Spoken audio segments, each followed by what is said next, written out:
Hola, buen día a todos. Vamos a empezar con el Ateneo de Neumonología Crítica del día de la fecha. Mi nombre es Julieta González Anaya, soy fellow actualmente de Neumonología Crítica y hoy vamos a hablar de las complicaciones respiratorias asociadas a las enfermedades hepáticas. Básicamente, estas entidades son 4, las más relevantes. Vamos a hacer referencia por separado a cada una de ellas, empezando por el síndrome hepatopulmonar. La fisiopatología del síndrome hepatopulmonar está dado básicamente por 4 mecanismos fisiopatológicos. El primero de ellos es la formación de los shunts arteriovenosos intrapulmonares. El segundo es la vasodilatación capilar, que se da principalmente por una liberación incrementada de ET1, que tiene un receptor a nivel de las células endoteliales con liberación incrementada de óxido nítrico y consecuente vasodilatación. Y por otro lado, la inflamación sistémica que presentan este grupo de pacientes, que genera reclutamiento de macrófagos a nivel pulmonar con el mismo mecanismo fisiopatológico, expresión y aumento de la actividad y liberación consecuente de óxido nítrico. Otros 2 mecanismos que también son relevantes son la alteración de la difusión de oxígeno secundaria a un aumento de la distancia entre el capilar y el flujo sanguíneo capilar a nivel central, que está dado principalmente por la vasodilatación, y la circulación hiperdinámica de este grupo de pacientes, que disminuye el tiempo de tránsito eritrocitario a través de la unidad alveolo capilar. Todo esto lo que genera es un aumento del gradiente alveolo capilar de oxígeno y una consecuente hipoxemia. Este es un gráfico que básicamente muestra estos mecanismos fisiopatológicos de los que estamos hablando. El gráfico de arriba es un flujo sanguíneo normal, con un diámetro capilar normal y una difusión conservada. En el de abajo lo que vemos es un aumento del diámetro del capilar con una derivación arteriovenosa que genera un shunt con mezcla de sangre oxigenada con desoxigenada. Las manifestaciones clínicas básicas de esta entidad son la disnea, menos frecuente la acropaquia, la cianosis y la asterixis, y 2 cosas que son prácticamente patognomónicas, que son la platimnea y en consecuencia con esa platimnea la ortodesoxia. La platimnea se define como el aumento de la disnea en bipedestación y la ortodesoxia es la disminución de la presión de oxígeno con el paso del decúbito a la bipedestación. La prevalencia de esta entidad, según la literatura, es entre el 5 y el 32%. Este gráfico lo que explica es un poco estos 2 conceptos que acabamos de hablar, que al bipedestar la mayor parte del flujo sanguíneo se dirige hacia las bases, con un aumento de la perfusión de este sector del pulmón, sin un incremento proporcional de la ventilación, y esto lo que genera es una amplificación del efecto de shunt. Para su diagnóstico tenemos distintos exámenes complementarios de los cuales nos podemos basar para realizarlo. Uno de ellos es el criterio gasométrico, que es la toma de gases en sangre a aire ambiente. Eso lo que nos permite es la estadificación de la severidad de este tipo de patología en moderada, leve, severa y muy severa. El otro estudio complementario que podemos utilizar es el ecocardiograma con contraste, que es el gold standard para identificar las derivaciones venosas intrapulmonares, que básicamente lo que consiste es en la inyección de burbujas de aire a través de un acceso venoso y el hallazgo de las mismas en cavidades cardíacas del lado izquierdo tras 4 a 5 latidos. Ahí abajo lo que vemos es una imagen. La primera es cuando arranca el ecocardio, la segunda es cuando ya se empiezan a ver las burbujas, y la tercera es cuando ya tienen distribución hacia el lado izquierdo del corazón.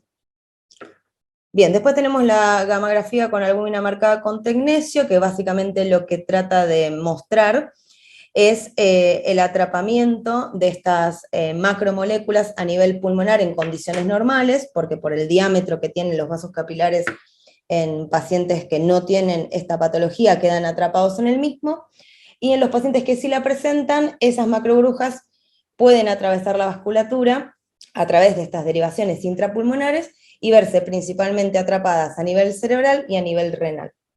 Lo más común es ir a nivel cerebral, y la captación patológica es cuando hay una representación del más del 6%. ¿Cuál es la ventaja de este estudio?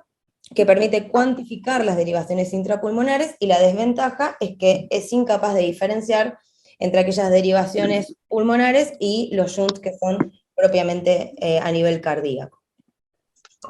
Por último, existen otros métodos diagnósticos que no aportan tanta información, como son la radiografía de tórax y la tomografía. La verdad es que no tienen un patrón imagenológico claro. La arteriografía pulmonar, que ya es un estudio invasivo que permite diferenciar patrones vasculares focales o difusos de este tipo de derivaciones arteriovenosas. Y por último, la disfunción respiratoria, como la DLCO, la disminución en la capacidad vital forzada y el BEF-1.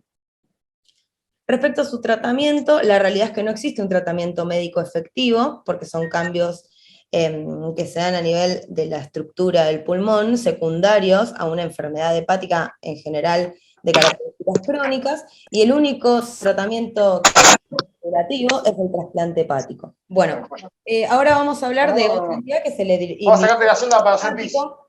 El hidrotórax hepático se define como un derrame pleural de tipo transudativo en la hipertensión portal y frente a la ausencia de enfermedad pulmonar, pleural o cardiovascular preexistente. Respecto a su fisiopatología, lo que se genera es un pasaje de líquido acítico desde la cavidad peritoneal hacia el espacio pleural a través de pequeños defectos que se encuentran en la pared diafragmática. Su prevalencia es entre el 5 al 10% de los pacientes que padecen cirrosis y es de predominio derecho, donde tenemos una estrecha relación entre lo que sería la cavidad pleural y el hígado, además de que tenemos un diafragma que es un poco más fino.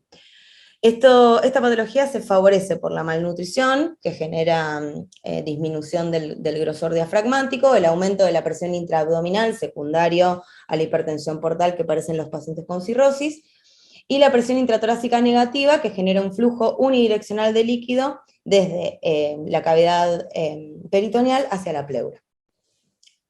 Respecto a su diagnóstico, la presencia de ascitis no es una condición necesaria para su diagnóstico. El tratamiento consiste en la administración de diuréticos y la restricción sódica, sin embargo, el 20% de los pacientes son refractarios a estas medidas de tratamiento médico, requiriendo paracentesis evacuadoras seriadas, y una de las herramientas frente a estos pacientes que presentan refractariedad es la colocación de TIPS.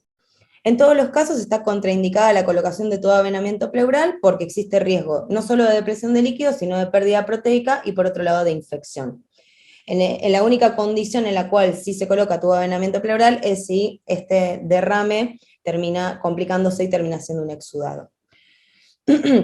Para su diagnóstico, la verdad es que lo único que tiene cierta evidencia es la gamografía tóraco-abdominal con tecnecio marcado, que permite detectar coloide en el espacio pleural y que confirma la existencia de la comunicación pleuroperitoneal. Pero la realidad es que no se usa demasiado en la clínica porque el diagnóstico en general es clínico. Lo que sí es importante remarcar es que el diagnóstico de esta entidad presagia que la enfermedad hepática está en estadios avanzados y que la necesidad del trasplante es inminente, con lo cual estos pacientes deberían ingresar en lista de evaluación pretrasplante. Por otro lado, el hidrotórax hepático puede complicarse con lo que se conoce como pleuritis bacteriana espontánea, que sería comparable con una PB.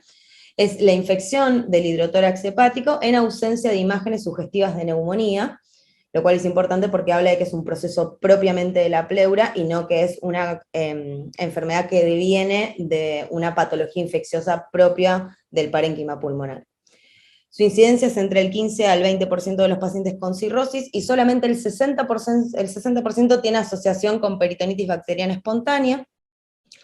Tiene indicación de toracocentesis cuando la sospecha clínica es fuerte, aunque los pacientes presentan una paracentesis negativa. ¿Qué quiere decir esto? Como muchas veces no está asociada a la PB, si uno sospecha que ese derrame pleural está infectado y que podría ser consecuencia de una enfermedad hepática avanzada, hay que hacer la toracocentesis de todas maneras. El diagnóstico se hace con un cultivo positivo más un valor mayor de 250 polimorfonucleares o un cultivo negativo con más de 500 polimorfonucleares. En general, los rescates son E. coli, Klebsiella, Streptococcus y Enterococcus, son los agentes etiológicos más frecuentes. El tratamiento es con cefalosporinas de tercera generación y tiene una mortalidad cercana al 20%. Vuelvo a hacer referencia en que la colocación de tubo de avenamiento, en este caso, también está contraindicada por las mismas razones que hablamos en la entidad anterior, a excepción de que se haga un diagnóstico de exudado o de empiema. Por último, la hipertensión portopulmonar, que es una de las complicaciones más frecuentes que vemos en los pacientes que tienen enfermedad hepática avanzada, que es la elevación de la presión en la arteria pulmonar secundaria al aumento de las resistencias vasculares en contexto de hipertensión portal. El diagnóstico se hace con una presión de arteria pulmonar media mayor a 25 milímetros de mercurio, una presión de oclusión menor a 15 milímetros de mercurio y unas resistencias vasculares mayores a 240. Todos estos criterios obviamente se consiguen a través de la cateterización, que es el gold standard para el diagnóstico de esta entidad. Respecto a su fisiopatología, la realidad es que la patogenia de la entidad es incierta. Se sospecha que tiene un origen multifactorial que está basado en la predisposición genética, en el estrés vascular y en el aumento de los metabolitos vasoactivos.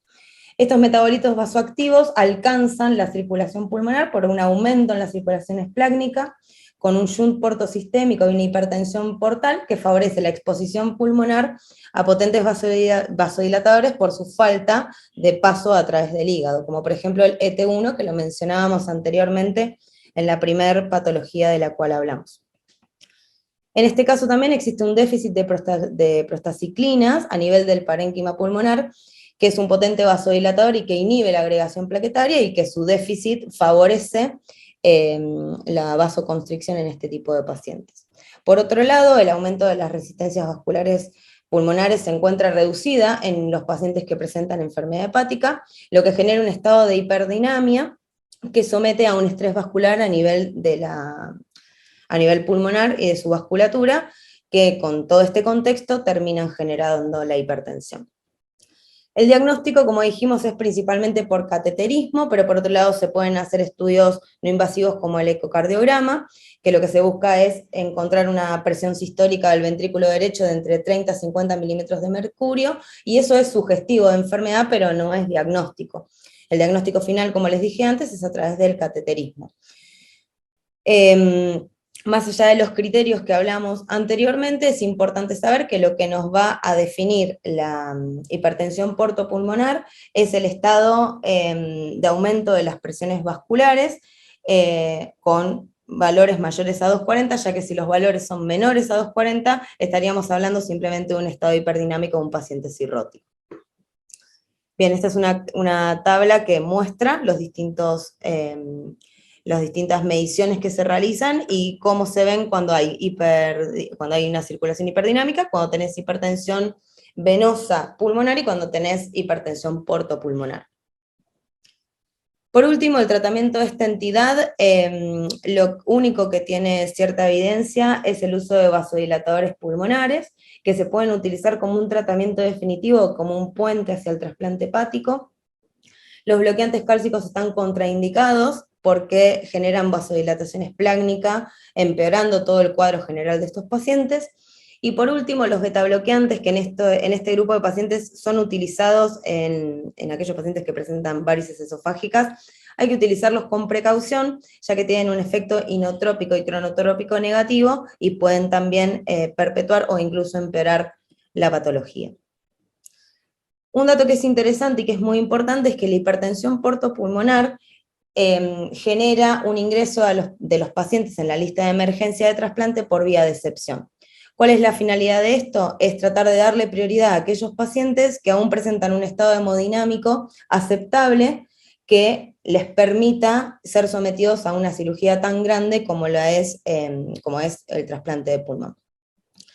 Y por último, saber que cuando la presión en la arteria pulmonar media es mayor a 45 milímetros de mercurio o las resistencias vasculares son mayores a 400, el trasplante está contraindicado y esos pacientes ya tienen un criterio de terminalidad y no van a poder ser tratados con una cirugía que es el único tratamiento curativo en estos pacientes.